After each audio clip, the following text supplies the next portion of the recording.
এই বাড়িটা ভালো না ভাবি। আপনি পোয়াতি মানুষ, আপনার জামাই বিমান বাহিনীতে চাকরি করে, 2 দিন পর পর মিশনে যায়। এ অবস্থায় আপনার একা বাড়িতে থাকা ঠিক হবে না। প্রতিবেশীর কথায় সেদিন একটু অবাক হয়েছিলাম। মহিলাটি দেখতে সুন্দর হলেও তার জিহ্বা কদকার কালো। আমার শয়নকক্ষের বাতায়ন খুলে তাকালেই মহিলাটির বেলকনি দেখতে পাওয়া যায়। অথচ আসার পর থেকেই দেখছি তার বাড়ির প্রতিটি দরজা জানালা বন্ধ।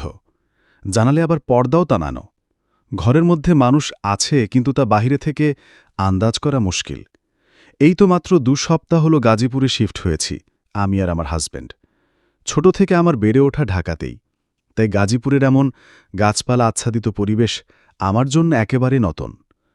আমাদের বাড়িটি খুব বেশি বড় না, আবার একেবারে ছোটও না। বাড়িটি কাঠের তৈরি দোতলা বিশিষ্ট। খুব কম মূল্যেই বাড়িটি বন্ধক নিয়েছে আমার স্বামী তুষার। আশেপাশে অন্য বাড়ি বলতে আমার প্রতিবেশী নিপা ভাবিদের বাড়ি ছাড়া আর কোনো বাড়ি নেই। বাড়ির চারিদিক শালবনে ঘেরা। রাত হলে অদ্ভুত সব নিশাচর পাখির ডাক ভেসে আসে। আমার দিন কেটে যায় ঘরের মধ্যে সময় কাটিয়েই। এটা ওটা করতে করতে কখন যে দিন পেরিয়ে যায়। একা হাতে কাজ করতে করতে দুপুর হয়ে যায়। দুপুরে তুষার আসে, লাঞ্চ করে আবার কাজে চলে যায়। কাজ থেকে ফিরতে ফিরতে সন্ধ্যা গড়ায়। এতটুকু সময় আমি নিজের সঙ্গে কাটিয়েই পার করে দেই, বোরিং লাগে না। আমার বাড়ির সামনে একটা কদম গাছ আছে। গাছের নিচে আছে একটা দোলনা।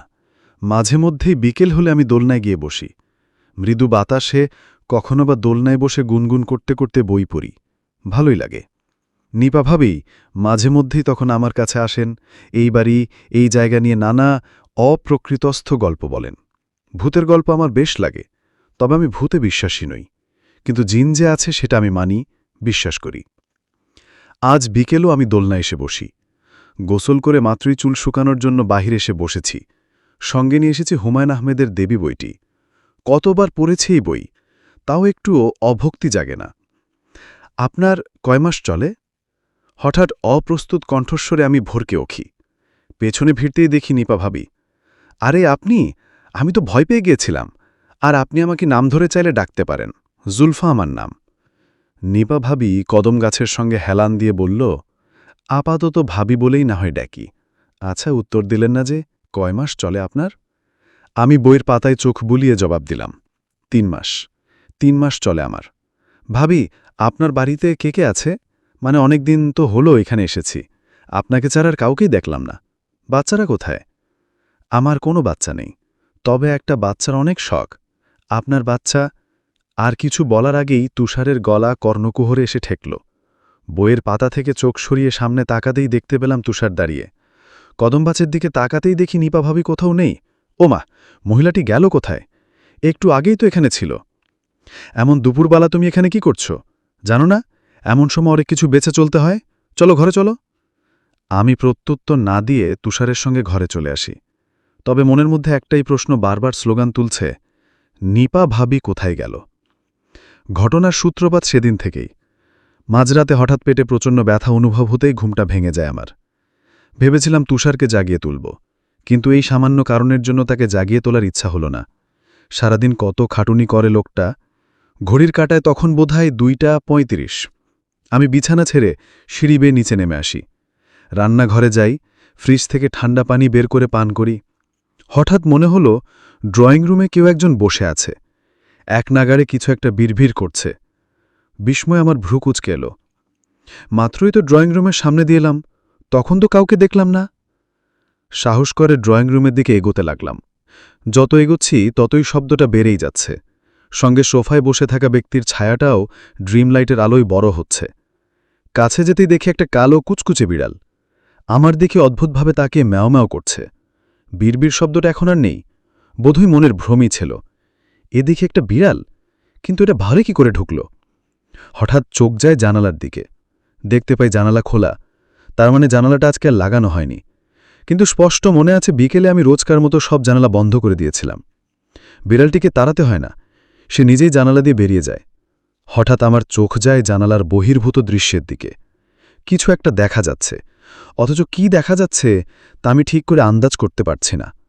অকস্মাৎ আমার পেছন থেকে একটা অদ্ভুত ভারী গলা ভেসে আসে, তোর বাচ্চাটা আমায় দিবি? আমার মাথাটা হঠাৎ ব্যথায় ছটপট করে ওঠে। পেছন ফেলে তাকানোর আগেই মাটিতে লুটিয়ে পড়ি। পরে কি হয়েছিল মনে নেই। সকালে যখন ঘুম ভাঙে তখন দেখি তুষার আমার পাশেই বসে আছে। স্বামীকে রাতের কথা জিজ্ঞেস করতেই সে বলল, আমি তো ওয়াশরুমের জন্য উঠেছিলাম, হঠাৎ দেখলাম তুমি পাশে নেই। তোমাকে খুঁজতে খুঁজতে যখন নিচে নেমে আসি তখন দেখতে পাই তুমি ড্রয়িং রুমের মেঝেতে পড়ে আছো। তারপর আর কি, তোমাকে কোলে তুলে রুমে এনে শোয়ালাম। কি হয়েছিল বলো তো? কিছুই মনে পড়ছিল না, তাই উত্তর দিতে চাও তুষারকে কিছু বলতে পারলাম না। তবে কানে এখন একটা কথাই বাজছে, তোর বাচ্চাটা আমায় দিবি। আজ এই বাড়িতে আমার 1 মাস পূর্ণ হল। এই 1 মাস আমার সঙ্গে তেমন কিছুই ঘটেনি, সব স্বাভাবিক ছিল। কাল সকালে তুষার খাগড়াছড়ি যাবে 3 দিনের একটা মিশনে। এই কয়দিন সে অনেক জায়গায় একটা মেয়ে মানুষ খুঁজে যে 24 ঘন্টা আমার তদারকি করার জন্য, আমার সঙ্গে থাকার জন্য। কিন্তু এটা তো ঢাকা শহর না যে মানুষ চাইলে আমার মেয়ে পেয়ে গেলাম। তুষার আমাকে একা রেখে কিছুতেই যেতে চাইছিল না, কিন্তু কি আর করার, সরকারি চাকরি বলে কথা। বিকেলে বাইরে থেকে কাপড় আনতে গিয়ে দেখি কোথা থেকে যেন নিপা ভাবি ব্যাগপত্র নিয়ে বাড়ি ঢুকছে।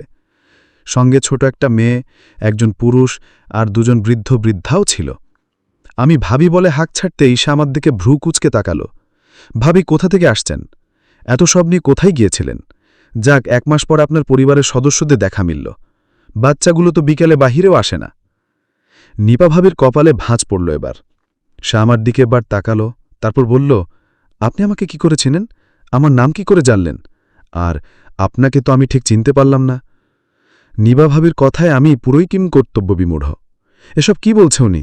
এখানে আসার পর থেকে ওনার সাথে আমার কত ভাব, আর আজকে বলছে আমাকে নাকি সে চিনে না। আমি কিছু জিজ্ঞেস করতে যাব তার আগে ভাবির সঙ্গে থাকা পুরুষটি তাকে উদ্দেশ্য করে বলে উঠল, আতিয়া, জলদি বাড়ির চাবিটা দাও। 1 মাসে না জানি ঘরের কি হাল হয়েছে। এই মনি, তোর মায়ের কাছ থেকে চাবিটা নিয়ে আয়। ছোট মেয়েটি দৌড়ে নিপা ভাবির কাছে এলো চাবি নেওয়ার জন্য। নিপা ভাবি মেয়েটিকে বলল, যাও আব্বুর কাছে, আম্মু আসছি। তারপর আমার দিকে একবার তাকিয়ে বলল, পরে কথা হবে। ভাবি আমার জবাবের জন্য অপেক্ষা না করে চলে গেল। সে চলে যেতেই লোকটি মৃদুকণ্ঠে তাকে উদ্দেশ্য করে জিজ্ঞেস করল, কে ওই মহিলা? এই বাড়িতে উঠছে বুঝি? সবাই আমার দিকে অদ্ভুতভাবে তাকালো। আমার বেশ অস্তিত্ব লাগছিল, তা 1 মুহূর্ত দেরি না করে আমি কাপড় নিয়ে বাড়ির ভেতর চলে এলাম। তুষার বাড়িতেই ছিল, তাকে আমি সব খুলে বললাম। তার নিজের মাথাও কাজ করছে না। সে আর আমাকে কি বুঝাবে? এবার মাথায় আরেকটা প্রশ্ন ভো ভো করছে, নিপা ভাবি আমাকে চিনতে পারল না কেন? নাকি ইচ্ছে করে কোনো কারণবশত না চেনার ভান করেছে সে? আর ভাবির তো কোনো বাচ্চা নেই। তবে ভাবির কথার ধরন শুনে কেন মনে হচ্ছিল ছোট্ট মেয়েটি তার নিজেরই? আর ওই লোকটি তাকে আতিয়া বলে বা কেন ডাকল? তার নাম তো নিপা। সন্ধ্যায় হাঁসের মাংস আর চালের রুটি করেছি। শীতকালীন সময়টা তুষারের পছন্দের খাবার। স্বামীটা আমার কাল চলে যাবে, না জানি এই 3 দিন কি না কি খায়। তাই যতটুকু পেরেছি ততটুকুই করেছি। কাজ শেষ করে যখন 1 বাটি মাংস রুটিনে চলে যাওয়ার জন্য রান্নাঘরে লাইটটা বন্ধ করে বেরিয়ে আসলাম, তখনই নাক একটা পচা দুর্গন্ধ এসে ধাক্কা খেল। বমি চলে আসার উপক্রম। হঠাৎ রান্নাঘর থেকে শব্দ এলো, মনে হলো কেউ যেন পাতিলের ঢাকনা সরিয়েছে। আরেকটু খেয়াল করতে এবার আরও অদ্ভুত এক শব্দ কানে বাজল। মনে হলো কেউ যেন খপখপ করে সব ছিঁড়ে খুঁড়ে খাচ্ছে। আমি দ্রুত টেবিলে মাংসের বাটিটা রেখে রান্নাঘরে ঢুকলাম। লাইট অন করতেই দেখি সেখানে কিছুই নেই, সব স্বাভাবিক, নেই কোনো শব্দ।